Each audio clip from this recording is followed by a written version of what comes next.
we are going to be talking about Giga Sedramon, so let's jump into the deck profile. First, you're going to be playing 4 copies of the BT7 Bukamon. When you play a Digimon from one of your Digimon's Digi-Evolution cards, you gain a memory. So this is going to help you keep turn, or hopefully keep turn, when you're playing out your Giga Sedramons. Next, into the level 3s, we are playing 3 copies of the BT15 Betamon.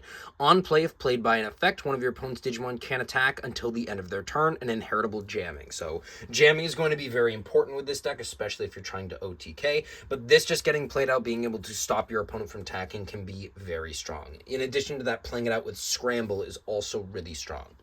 Next, you're going to play 4 copies of the Betamon X Antibody. This is a tournament pack promo. You've got Decode Betamon or Madoki Betamon. You can also Digivolve over Betamon or Madoki Betamon for free, so these guys.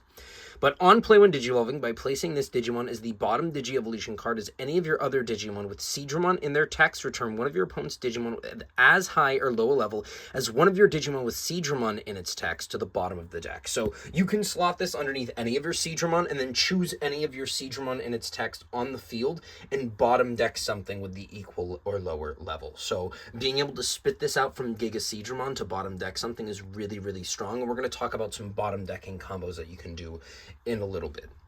Next, you're playing 4 copies of the BT19 Sangomon. On play, reveal the top 3 cards of your deck, add 1 Aqua or Sea Animal in any of its trait, and 1 Liberator card among them.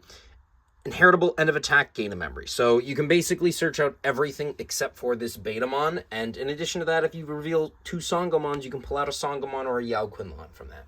Lastly, I'm playing 1 copy of the EX7 Otamamon. All turns, players can't reduce play cost. I am playing this because Royal Knights at my local scene and the Iliad traits, reducing play cost a lot. It's a whole thing. So we placed one of these in there so we can counter some of those guys. If you don't want to play Otamamon, you can play a 4th copy of the BT15 Betamon. Next, we're jumping into the level 4s. I am playing 4 copies of the BT15 Rush Sedramon. It's exactly what I just said. It is a Sedramon with Rush and a jamming inheritable. Playing something out with Rush is just very strong to be able to swing for more checks. That's what we're going for, pure aggression.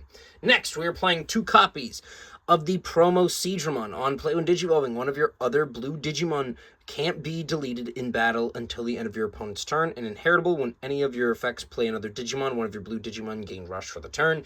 We use this as a 2 of, mainly because playing out a body with Rush is a little bit more important to me having that jamming. Even though this gives something Rush, a lot of the times we're playing out our Giga Sedramon, we're playing out our Mega Sedramons, and then, or our Mega Sedramon X, and we're pulling that Digimon back into our sources. So a lot of the times we're not giving the target Rush, it's just not swinging. You know what I mean? I would rather have the jamming here, and at the end of the attack, or when attacking, we play that out, not end of attack. Next, this card's also expensive. I'm playing 4 copies of Sedramon X Antibody. On play when Digivolving, by return one of your opponent's level 3 Digimon to the bottom of the deck. Then if Sedramon or X Antibody is in this Digimon's Digi-Evolution cards, one of your opponent's Tamers can't suspend until the end of their turn. Inheritable, when attacking, if you have 7 or fewer cards in hand, draw 1. Really nice draw power, also just an incredible card to play out. Stun Tamers, bottom deck 3s. It's overall a really good card. Now, this Sedramon X and the Mega Sedramon X, I'll show you a combo that you can do with the Giga Sedramon that make them even stronger than we could even hope for.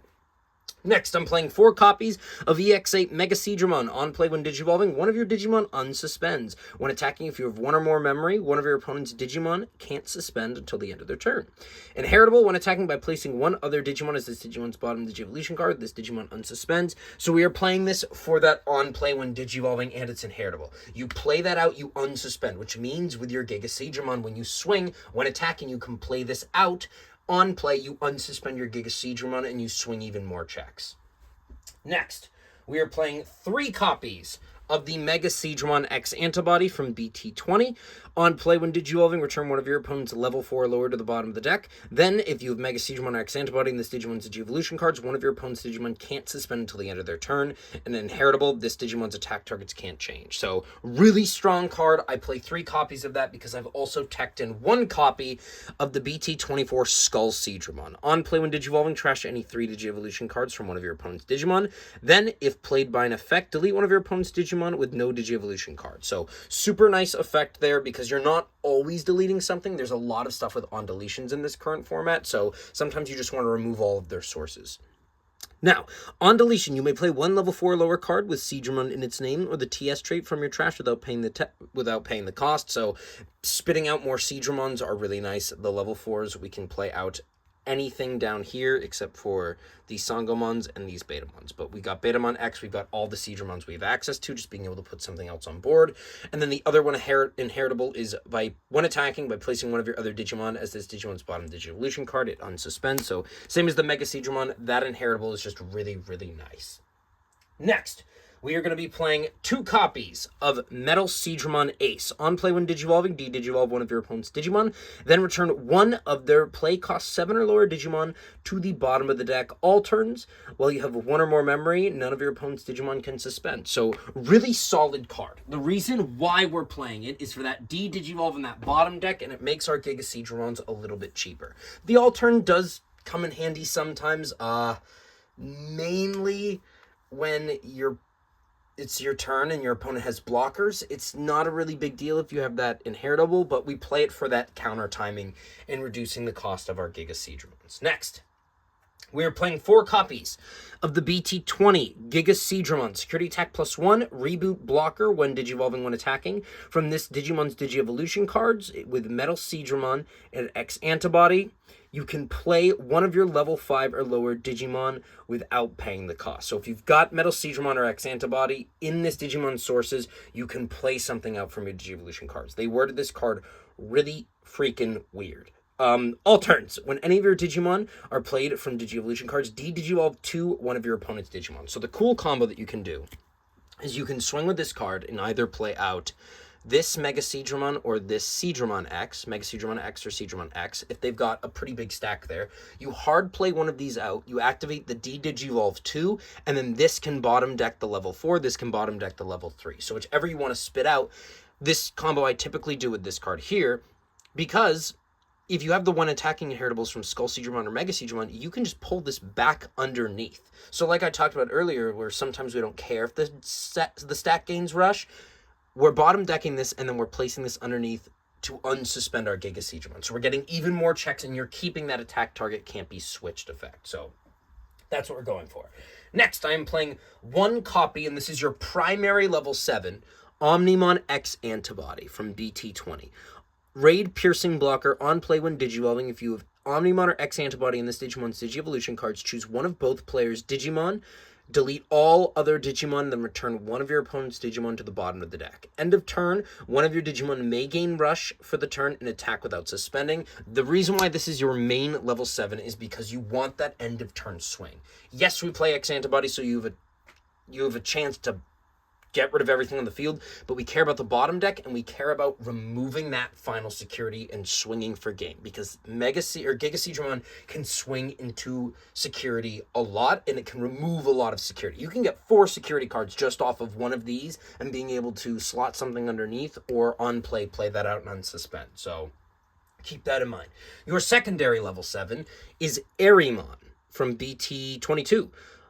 Decode, level 6 or lower Aqua or Sea Animal in any of its traits. When Digivolving, you may play 1 level 3, 4, 5 Digimon with Aqua or Sea Animal in its traits from this Digimon's Digievolution cards without paying the cost. When Digivolving, when attacking once per turn, by placing one of your other Digimon underneath this Digimon's bottom Digievolution cards, unsuspend this Digimon and bottom deck one of your opponents. The reason why this is your secondary level 7 is because it's, if you can't swing for game and OmniX will wipe the field, you swarm the field with this card and just give a bunch of ace targets because your opponent doesn't know what you're playing. You've got Metal Sedramon, you could play Zudomon, but it's just to flood the field, overwhelm your opponent, and try and just get in as many checks at once and just kind of go for endgame where you need another turn.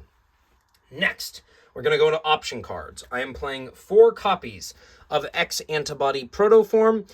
Main one of your Digimon without X Antibody and Digievolution cards may Digivolve into an X Antibody trait Digimon from your hand, reduced by 1. Then you place this card at the bottom. All turns inheritable. When this Digimon leave the battle area other than by your effects from this Digimon's Digievolution cards, return 1 card, Digimon card, from their sources to the hand, and then place X Antibody on top of your security stack. So we play that for the cost reduction. Gigaseadramon's typically a 5 cost. That's really expensive. He's a 2 cost over Metal Sedramon. We use this to reduce it. You can play promo X Antibody. I know X Antibody protoforms are expensive, but you can just play the regular BT9 one. Next, I'm playing 4 copies of Mental Training. Reveal top 2 cards of your deck. Add 1 blue card. The delay effect, one of your Digimon can digivolve into a blue Digimon, reduced by 2. We've got 2 blue scrambles. One of your blue Digimon may digivolve into a blue Digimon card in the hand with the cost reduced by 3, then place this card in the battle area. Start of turn delay, if your opponent has a Digimon, you return 1 blue Digimon card from your trash to the top of your deck, and you can play one if you don't have any Digimon on the field. You can play 1 Digimon 2000 DP or less. And by field, I mean battle area, just to clarify. Next, I am playing 2 copies of the BT9 Cool Boy. On play, reveal top 3 cards of your deck. Add 1 Digimon with the X antibody trait and 1 option card with the X antibody trait. Rest go to the bottom, and then your turn. When any of your Digimon digivolve into a same level Digimon with X antibody in its traits, by suspending this tamer, you gain 1 memory and draw 1 card. So really nice consistency. It's kind of a terrible searcher, if I'm being completely honest. You whiff on a lot of your searches, but that secondary effect is incredibly strong to keep turn, keep memory, and keep card draw up. So I recommend playing it out if you have a very, very consistent hand. But if you have Mental Training and you need to search, I'd play Mental Training over the Cool Boy. And lastly, we are playing 2 Yao Quinlans from BT19. It's a memory setter, and then when any of your Digimon with the Aqua or Cyanol in its traits attack by suspending this tamer, you may place 1 level 5 or lower card with Aqua or Cyanol in its traits from your hand as the bottom Digi-Evolution card. So typically what we do is, if we've got a Gigaseadramon on the field, we swing, we tuck something underneath, whichever it may be, preferably a when attacking by placing something to the bottom. You unsuspend, you place this underneath, so we'll say Skullseadramon. Then the when attacking, you play out Megaseadramon. The Megaseadramon's on play, unsuspends your Gigaseadramon. Then you swing again. Once you've swung again, you use the inheritable to slot this back underneath to unsuspend once more. So you're swinging 1, 2 with the Gigaseadramon, playing this out unsuspending. So you're swinging again 2 or 3, 4 checks, unsuspend with the inheritable, and then you can swing 5. That's all security on the X for game. That's just one of the things that you can do. So I hope you guys enjoyed this Gigaseadramon list. If you play it, let me know how you like it. Let me know how you guys do, and I'll see you in the next one.